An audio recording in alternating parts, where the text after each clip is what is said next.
Ada orang tuh ngelamar kerja, baru kerja 7 hari. Terus pada saat itu dia kerja, dia itu mau resign dalam 7 hari itu. Terus gue agak bingung karena waktu di pertama kali kerja dia kan jadi PA. Dia bilangnya kita tanya bawa mobil bisa, karena tugasnya tuh nanti ada bawa mobil terus jadi asisten. Wah bisa, mudah. Pokoknya positif. Nah pas resign 7 hari itu dia bilang dia nggak kuat bawa mobil. Maksudnya dia bawa mobilnya itu yang jadi membuat dia kayaknya gua nggak terusin. Ya udah. Terus berapa waktu kok gua ada firasat nggak enak gitu ya. Terus gue interogasi, gue bilang kok nggak masuk akal ya alasan lu gitu. Akhirnya setelah gue interogasi agak lama ketahuan tuh pas gue cek handphonenya. Nah di handphonenya itu ada obrolan dia sama orang lain, satu mau ritual gue sama istri gue supaya nurut. Jadi dia minta kayak semacam dukun gitu ya.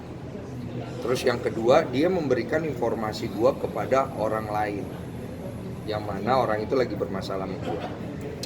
Terus hal lainnya adalah dia menggunakan nama gue untuk mencari pekerjaan di tempat lain dengan mengarang. Mengarang itu maksudnya dia kan kerja sebagai PA, tapi dia bilangnya konten kreator, kreatif, yang ngurusin konten-konten gua, channel-channel gua. Dan bahkan dia berani untuk menjanjikan kepada orang untuk nanti masuk curhat bang, gitu-gitu di konten gua gitu. Nah itu kan gua nggak pernah ngelakuin itu gitu. Jadi dia merugikan gue sih sebenarnya. Nanti kalau orang itu minta tanggung jawab gue kan bukan gue gitu. Nah itu akhirnya bilang sama dia, lo mau gimana selesainya. Terus ya dia menurut gue kurang kooperatif sih sebenarnya. Jadi akhirnya gue bikin surat pernyataan bahwa tidak boleh lagi menggunakan nama gue untuk keuntungan pribadi dan menyalahgunakan nama gue untuk mencari kerja. Itu hal itu tuh yang gue tekenin. Terus handphonenya gue beli, jadi gue sita tapi gue beli, jadi sama-sama enak kan kalau disita gitu kan nggak fair ya. Dia juga handphonenya dia kan juga buat mungkin untuk keperluan dia. Jadi gue beli, berapa nih gue beli harga handphone lo? 2,9 katanya. Ini gue beli 3.200.000, gue lebihin tuh buat pulsanya 8. Ini gue tahan ya, udah nih setelah handphonenya gue tahan, gue bilang nanti kalau gak ada bro, mukanya tuh kayak nggak mau ngaku, terus nggak mau ngaku sampai buktinya udah ada dibuka nih. Ini apa? Dia baru ngomong nih, iya bang, tapi nggak jujur juga. Ya gue bilang nih orang emang kagak ada niatan baik sih. Udah, lu bayangin ya, dia berani untuk minta orang ibaratnya ngedukunin gue. Itu kan sebenarnya bisa gue laporin. Cuma gue bilang sama dia, gue kasih kesempatan untuk berubah. Ini nggak baik gitu. Lu punya anak, lu kalau kayak begini lu ngerusak masa depan lu udah sering ya kayak gini. Dia nggak menjawab. Nah ini buktinya, gue bilang iya bang, gini nggak bisa kayak gitu, lu ngerugiin orang. Kalau lu ngelakuin kayak gini lagi nanti pasti kena batunya parah gitu.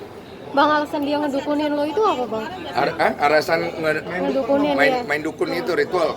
Ya yang tertulis di situ disuruh ritual supaya gua sama istri gua tunduk sama dia. Gitu. Tapi motifnya dia nggak berani ngomong bang. Apa? Motifnya dia kayak gitu dia nggak berani ngomong buat nudukin lo maksudnya? Itu dia nggak ngaku. Kita nemu bukti dari chat dia bersama dengan orang yang dia minta tolong. Ada ketakutan gak sih bang? Saya mau didukunin gitu. Gue bukan takut, gue nggak peduli sih sebenarnya. Cuman kan dia masuk ke ranah keluarga gue ya. Maksud gue begini, gue tuh orangnya santai. Tapi kalau lu masuk ke ranah keluarga gue, sampai lu berani untuk nyentuh area istri atau ibu keluarga deket gue agak jahat di situ.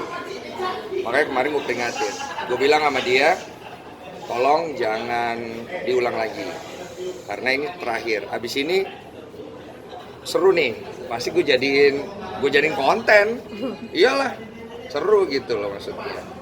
Udah gitu. Apakah ada sangkut pautnya nggak sih bang sama kasus yang kemarin kan katanya sempat ada itu ya. Kasih informasi tadi bang katanya. Oh itu ya, ada sih dia ngasih informasi ke mantan manajer gua, tapi masih diduga, belum bisa dipastikan. Bukti ada, cuman menurut gue itu nggak penting juga, karena informasi apapun yang dia berikan kan itu udah di polisi dan itu kan diproses sama polisi, dan tanpa informasi lebih lanjut polisi udah punya datanya, jadi semuanya akan polisi jabarkan nanti gitu. Jadi nggak perlu menurut gue nggak perlu ngapa-ngapain.